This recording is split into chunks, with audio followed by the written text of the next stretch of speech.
Hi there, welcome to the Dietary Restriction Kitchen. I'm Nat Ryan.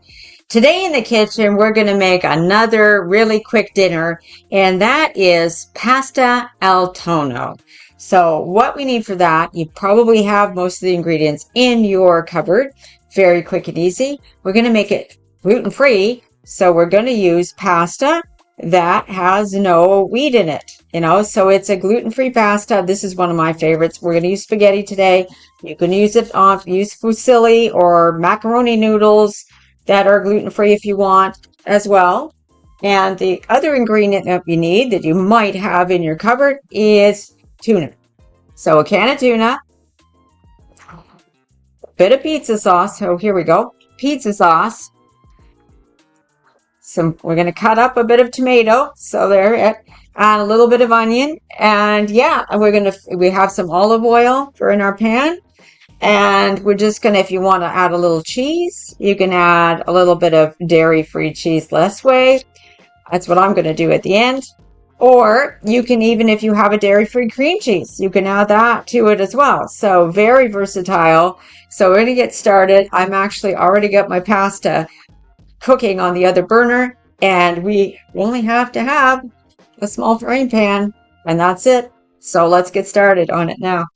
Okay, so the first thing we're going to do is heat up the small frying pan on the stove under pretty high heat, and we're going to add a little olive oil to that, about a tablespoon or so. We're not measuring it, and we're going to put some chopped up onion in there. I'm using onion that I have already previously chopped and had put in my fridge freezer, so I'm using that on the video, but you could chop up the fresh onion when you're doing this, absolutely can. And I just get my handy dandy little short handled wooden spoon I like. I like my spoons to be short handled. I like to get really close in if I can.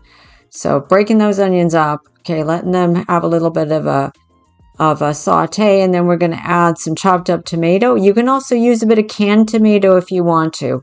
I wouldn't use too much, but a little bit, right? So because we want that little chunkiness. If you don't like chunks in, don't put them in. Just, eliminate that part. Maybe you want things a little bit smaller, not as chunky.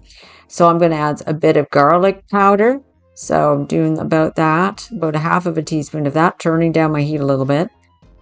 And then I'm going to add some oregano. I like oregano. Could be basil too. If you're a basil fan, you could add that. And I'm adding some summer savory. So you might want to do basil and oregano. You might want to do basil and thyme, what have you. I'm adding a little bit of salt. And I think one more thing. Oh, yes, some dash. So that's sort of a blend. It's a little bit peppery. I like that. And then I'm going to give that all a stir together. Okay, so I gave it a minute or two there. I didn't subject you to watching me do that for 2 minutes, but anyway, just a couple of minutes there, and then we're going to put in the pizza sauce. So I start with about 2/3 of the can of pizza sauce. If I need more, I can always add more later. I'm going to mix that in well. And I'm adding a bit more there. Yeah, it was a little bit thick. So when I was actually filming that, it was a bit thick. So we added some more, and then we're going to add our full can of tuna. Let me just get something to get it out of the can with here. There we go. So we get that can of tuna all in there, right? So yeah, and it could be tuna packed in oil or in water. Just drain it off a little bit first before you put it in.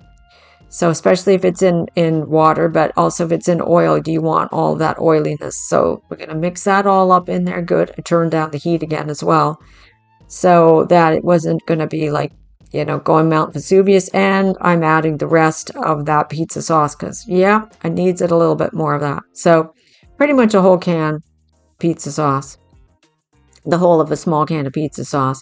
And as you can see, I was using no name. So yeah, and there you have it. And we just had to put it all together on pasta. Okay, so we got a plate of the gluten-free spaghetti cooked up here. So we're going to add some of the sauce to it that we just made. Spoon out on top as much of the sauce as you like. as much or as little. I mean, there's enough here. You could probably you could feed 2 people on this. Definitely could feed 2 people. Because look how much sauce I got left. So definitely you could feed 2 people on one regular size can of tuna. And then do some more pasta, of course, not just for one person.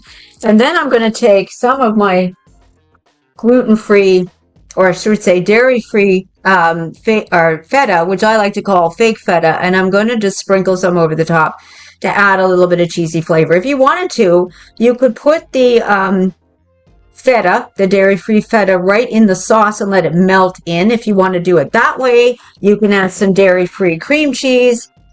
And there we go. Dinner is served. Like I said, that amount that we made, we got that much left. I don't know if you could see. So they're definitely, with this sauce, you have enough for 2 people. So 2 adults can eat this, very comfortably eat that. Not a problem at all. So we're turning off my stove and you can see that. So yeah, very easy on like what? 1 little can of pizza sauce, 1 can of tuna, some GF pasta, a little onion, maybe a little bit tomatoes, whether it be fresh tomatoes or a little bit of canned tomatoes. You can make your own pasta al tonno for a really quick and easy dinner. Great for the weekday. And I hope you really give it a shot and try it out for yourself. And thanks very much for coming by today and visiting me here at the Dietary Restriction Kitchen. See you next time. Bye for now.